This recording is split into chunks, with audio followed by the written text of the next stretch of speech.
మాజీ ఐటీ శాఖ మంత్రి అయినటువంటి అమర్నాథ్, అతన్ని గుడ్డు అమర్నాథ్ అంటారు. ఆయన ఏం మాట్లాడు ఒకసారి విందాం.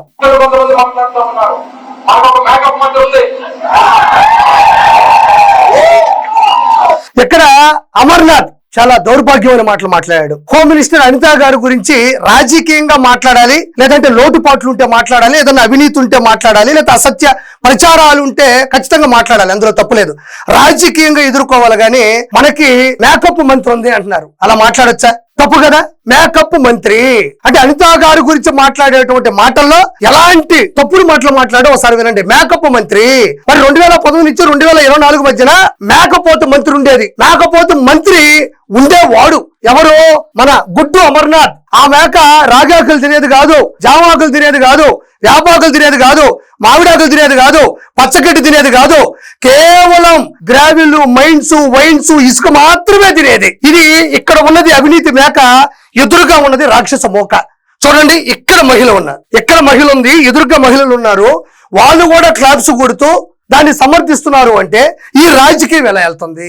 సమయం సందర్భం లేకుండా, వెనక ముందు లేకుండా, రాజకీయానికి ఎదురుగా మాట్లాడలేక ఎంత తప్పుడు మాటలు మాట్లాడుతున్నాడో ఒకసారి వినండి. పోనీ అనిత గారు ఏమన్నా అలా మాట్లాడారా? ఒకసారి అందు ముందు వీడియోలు కూడా చూడండి. మీరు ఏం మాట్లాడుతున్నాడో. మేకపోతు మంత్రి ఇక్కడ చూడండి.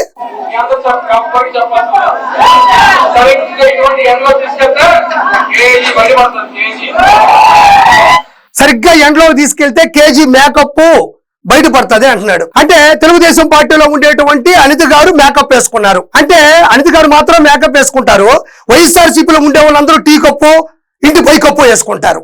వాళ్ళు మేకప్ వేసుకోరు. ఆడవాళ్ళకి అలంకారం, బొట్టు పెట్టుకోవడం, లేదంటే పౌడర్ రాసుకోవడం, కాటుకు పెట్టుకోవడం, లిప్స్టిక్లు అనేటివి, వాళ్ళకి అది అలంకారం. అది మాట్లాడే నీకు అహంకారం. అలంకారం మీద నీ అహంకారం ఎందుకు? మీ ఇంట్లో కూడా ఆడవాళ్ళు ఉన్నారు కదా, ఒక చెల్లో, ఒక తల్లో, ఒక బంధువులో ఉదయం లేనప్పటి నుంచి సాయంత్రం వరకు కూడా రకరకాల ఆడవాళ్ళు కనబడుతూ ఉంటారు కదా. ఇలా మాట్లాడటం ఎంతవరకు సమంజసం అని నేను ఈ రోజు అడుగుతుండా. కేజీ మేకప్ అంటున్నావే, ఈ రోజు వైఎస్ఆర్సీపీకి సంబంధించినటువంటి నాయకులందరినీ తీసుకెళ్లి ఇన్వెస్టిగేషన్ గానీ లేదంటే ఇంటర్వ్యూ చేస్తే కనీసం ఎల్కేజీ, యూకేజీ చదవని కూడా ఉన్నారు. ఈ రోజు కేవలం గంజాయి మొత్తలో, కల్తీ మద్యం తాగిన మొత్తంలో ఉండేవాళ్ళు ఎంతమంది లేరు? ఈ రోజు కేజీ మేకప్ కాదు, ఎల్కేజీ, యూకేజీ చదవని బడవ రాస్కెల్స్ కూడా ఈ రోజు వైఎస్ఆర్సీపీలో చాలా మంది చేస్తున్నారు. ఈ రోజు నేను మాట్లాడుతూ ఉండా. అక్కడ ఏం సందర్భం ఉంది, ఏం సమయం ఉంది, ఎందుకంత తీరిగా మాట్లాడాలి?